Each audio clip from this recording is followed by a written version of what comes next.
Good evening. I'm Walter Smith Randolph, Connecticut Public's investigative editor. As the criminal sexual conduct charges, why were they requested against Because Channel you? 3 News is fake news. It's Walter Scamdolph. Oh, okay. What about the people, these victims that say that you took all this money away from them? It was two of the biggest tragedies here in Kalamazoo. I do not have a comment. Again, my attorney will give a comment.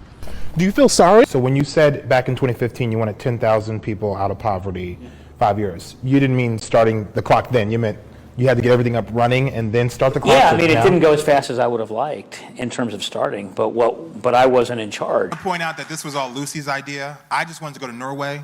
The next thing I know, we have a documentary and panels and everything, but this is an important conversation. What would you say to people that might say, well, you should be punished. Why do you have a tablet? Why do you get a therapy dog? Like, why, you should just be locked up in a cell. What would you say to those people? I would say, what good is that going to do? Online multiplayer video games allows anyone with an internet connection to play games against anyone else from around the world. You can choose an array of characters to play with or as. The problem is, you don't always know who's on the other end. The accusations don't stop there. There's also a question of how a cell phone ended up in Benjamin Shepard's jail cell.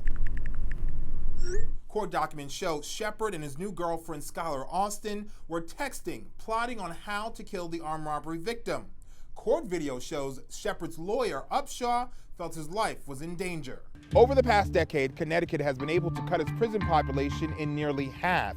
And criminal justice advocates say that number can be even lower if you think of corrections as rehabilitation. It's not a new concept. It's something they've been doing here in Norway for decades. And it's why the world and Connecticut policymakers look to the Norwegian way to see what best practices they can implement back home. Over the next hour, we'll take you inside Norwegian prisons where you'll hear from inmates, wardens, and Connecticut policymakers about what they hope to bring back to Connecticut's Department of Corrections. From Norway, I'm Walter Smith Randolph, and this is Cutline.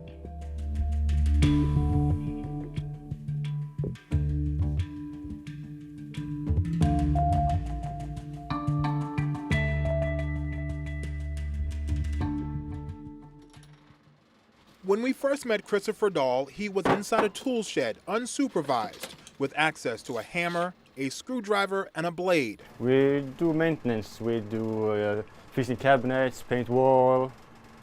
If they do something outside, we do gardening. We do everything.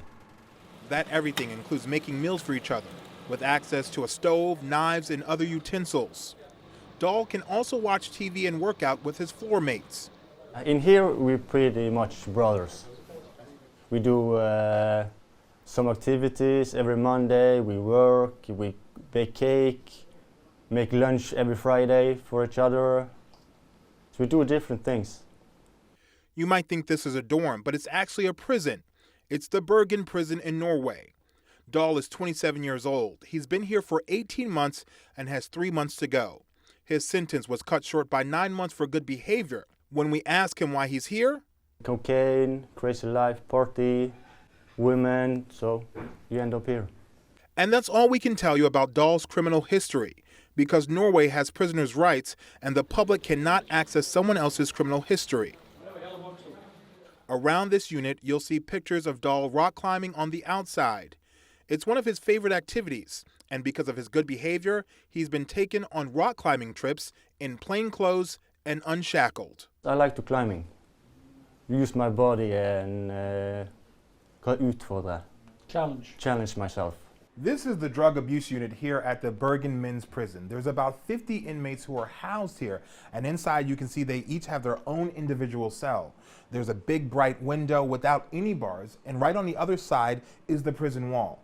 Now, despite Christopher being an avid climber, he says he's never thought about climbing that wall. And the guards here say that's the point. Ødelegger for deg selv, hva er det? You ruin your own situation. Yeah, I ruin my own situation because if you behave, you can get early release. You don't have to serve the whole sentence. And prison officials here say you have to put everything in context. The tools have to be left inside the shed, and there are security measures, but they say they're preparing them for life outside of the prison walls. These are the tools that they will be surrounded with when they come outside, if he's going to continue the same line of work as now. So it's, The thinking behind this is that it's future-oriented. There comes a day when he will be released, and our job is to prepare him for society. If we put him in a box in a cell 24 hours a day, maybe we gave you 1 hour of airtime, I mean, what would happen to his psychology? It wouldn't be good. So he would join society after his release with a hard-boiled mentality. He's angry at the establishment, the authorities, the prison service. He's angry at the people outside, and that's no mentality to return to society. So this is done through a rehabilitation context. Dahl says he's relatively comfortable here and he likes the way he's treated. He's undergoing drug treatment, which prisoners here have to volunteer for. He's also talking to a psychiatrist. I never trust a psychiatrist outside. Why do you trust people here? They're so open. All the guards are open, and so imøtekommende. Forthcoming. Yeah, they're so forthcoming to everybody. When it comes to American prisons, Dahl says his only knowledge of them are movies, and it doesn't seem that great. It's crazy. Because I think they just kunne behandle mennesker. How they treat people. Yeah, how to treat people different. They don't have respect for the inmates. If the employees give respect, if they give me respect, I give them respect. So it goes both ways. They help me, I can help them to get better in the job. For Per Vogue, who was the warden of this prison from 1992 until 2000, this thinking is exactly what the prison officials have been working towards. We have a basic value in the Scandinavian countries based on that everyone have to be integrated in the society. So we never lose an inhabitant while he's executing a sentence. So we don't have this separation of the criminal out of society, whether he is also inside the society. We also try to say that every person in Norway is have a share, is a shareholder of every prison. So the public, they own the prisons. It's not private enterprise. It's not me as a warden when I was that who owns the prison, but it's the public who owns the prison. It's that type of thinking that piques the interest of State Representative Robin Porter. I mean, I have a passion for criminal justice and juvenile justice.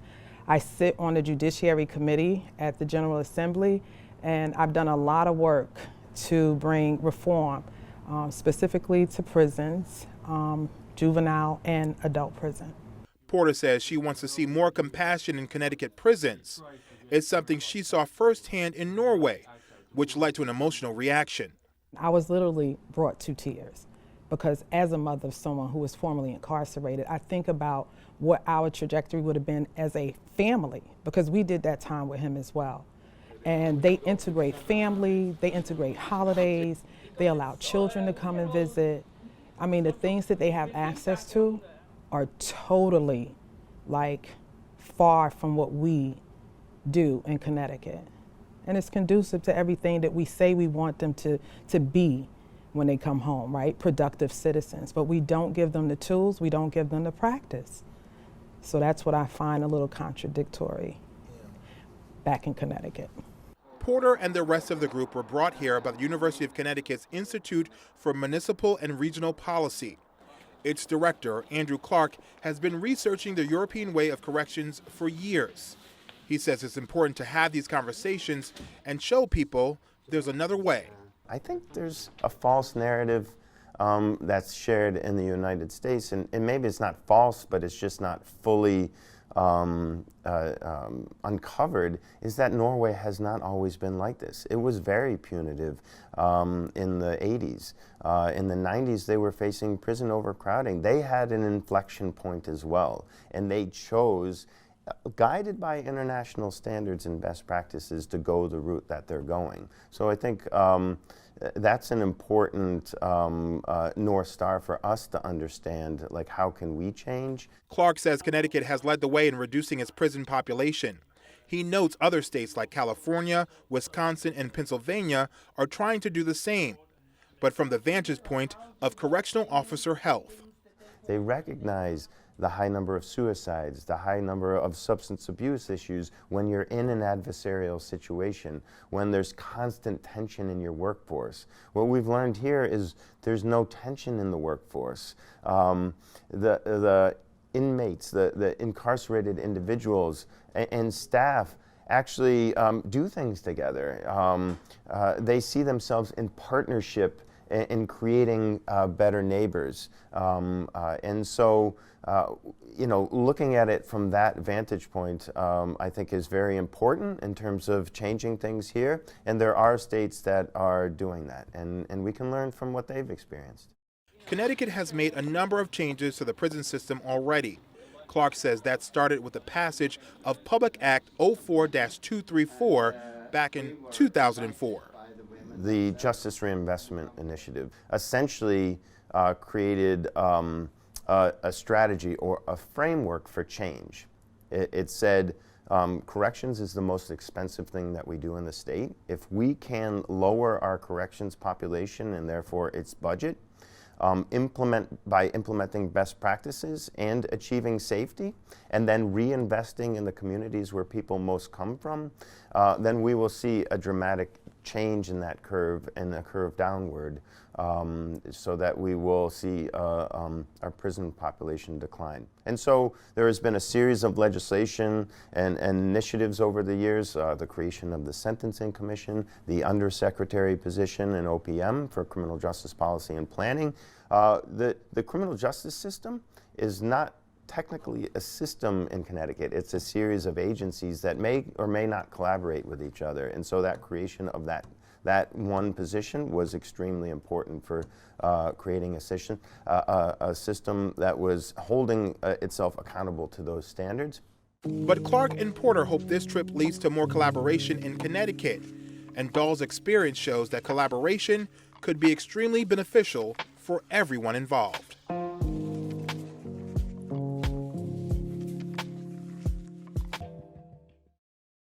On June 29th, I lost my good friend, Henryk Kudelski. He lost his life because when he was running, he got hit by this guy who was arrested 13 times in 3 years. And he was a runner. He was running on a sidewalk. He did everything correctly.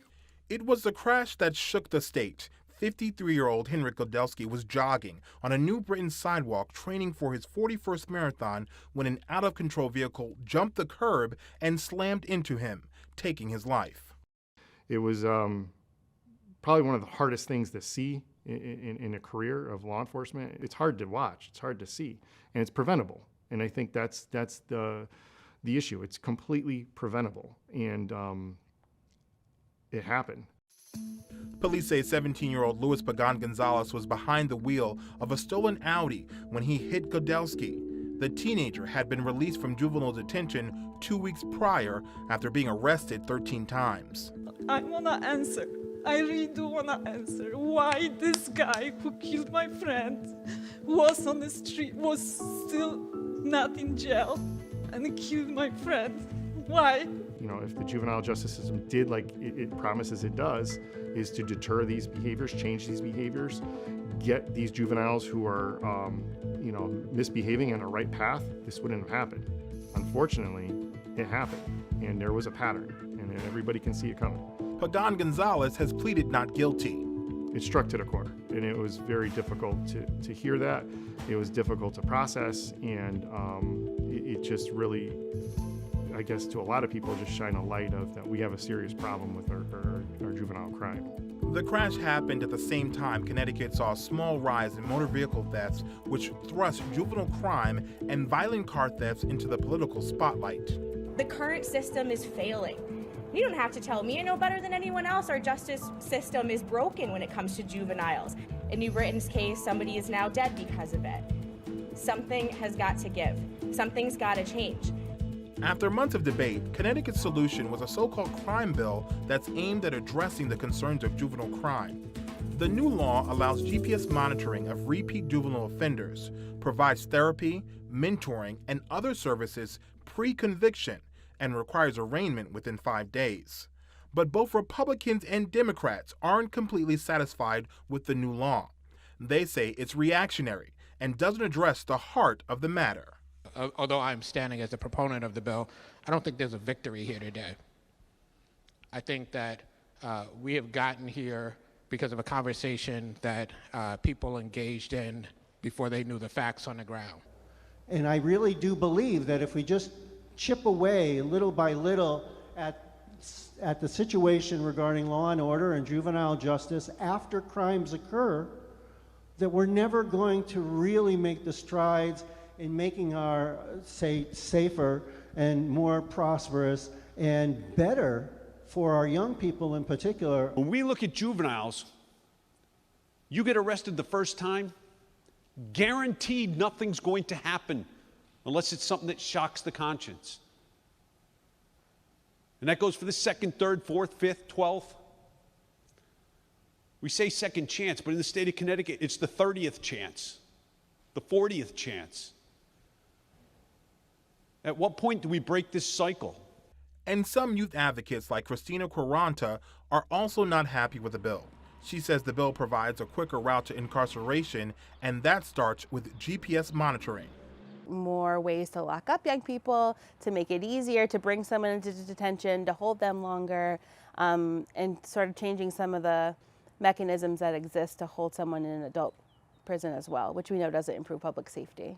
Quaranta says youth need more services. That was especially true during the pandemic when schools were closed. For troubled teens, those services are often assigned through the court process, but for months, courts here were behind. An analysis by Connecticut Public found the clearance rate for delinquency cases dropped to a 10-year low. Quaranta says while Connecticut's youth offenders do need more programs and funding, she finds the whole conversation around car thefts and juvenile offenders troubling. I think that's disappointing because and sort of deceptive for the citizens and their constituents of Connecticut, because if you're actually going to do something about youth crime, you should do something that's going to be effective. And researchers also say the outcry over juvenile crime isn't supported by the numbers. Do we have a juvenile crime problem?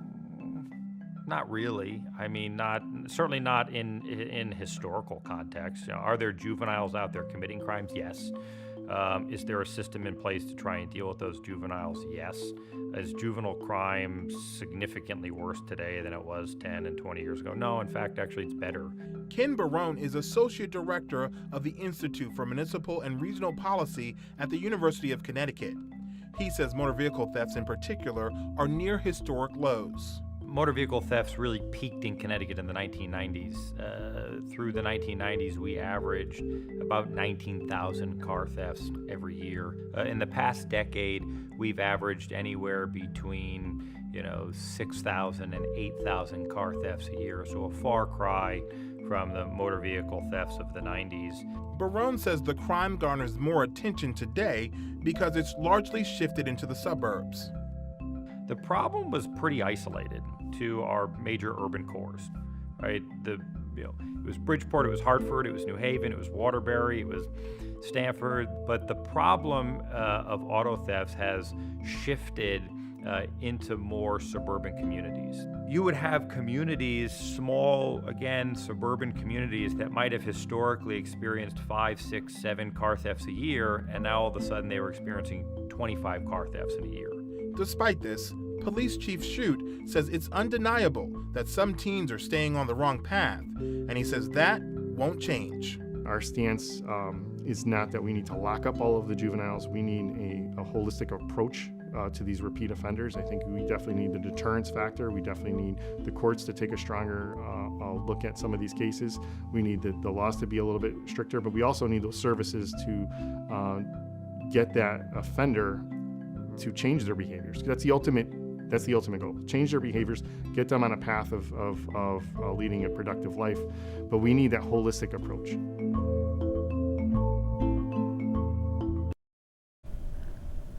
A Local 12 investigation found apartments intended for long-term residents are being turned into full-time short-term rentals in one Cincinnati neighborhood. It's happening at Current at the Banks, and people who live there say they're concerned about their safety.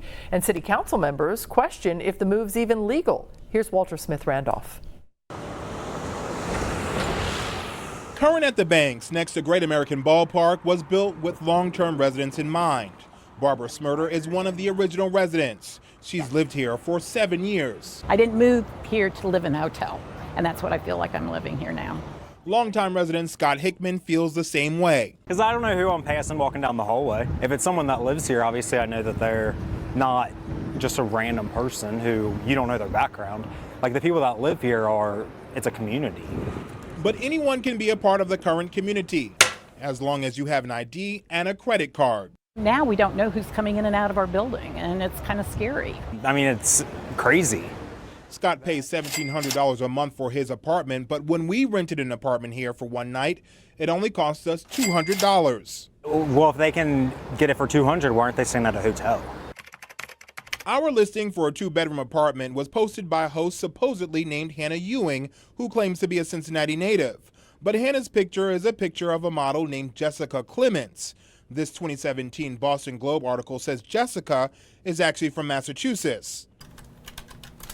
Our check-in instructions clearly stated this is a residential building and warned against contacting on-site staff. That comes with a $150 fee.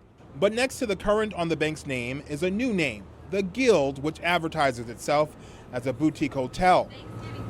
Once you're inside, you have access to the same amenities long-term residents like Scott and Barbara pay top dollar for. Right now it's touted, as you can see, luxury apartments. We don't feel like it's luxury apartments right now. I don't know who's next door to me, which is concerning because who knows what kind of background checks they do. Like everyone that lives here, to my knowledge, has a credit check, a background check, but I don't know who these people are living here for 2 days at a time. While Airbnb does verify your identification, there's no background check and no credit check. We went through the process to see what it's like. All it took was sending Airbnb our license and credit card information. So now we have the key fob. This key fob gives us access to the swimming pool, the fitness area, and everywhere else in this building. There's also this sign posted twice here that says any noise violations or disturbances will cost you a $500 fee. And the one issue Scott says there's been plenty of noise violations and he's concerned for his safety and security. One morning I was woken up by police barricading into an apartment. And I don't know if that was a resident or if it was part of the Airbnb system. But that did happen. Indeed, it did happen. Back in April, U.S. Marshals arrested Pierre Taylor, also known as Birdman, in an apartment here after he was indicted for allegedly distributing fentanyl and marijuana. It's unclear if Taylor was a permanent resident or renting for a few days. Police reports filed for the Current at the Bank's address list the building as a hotel.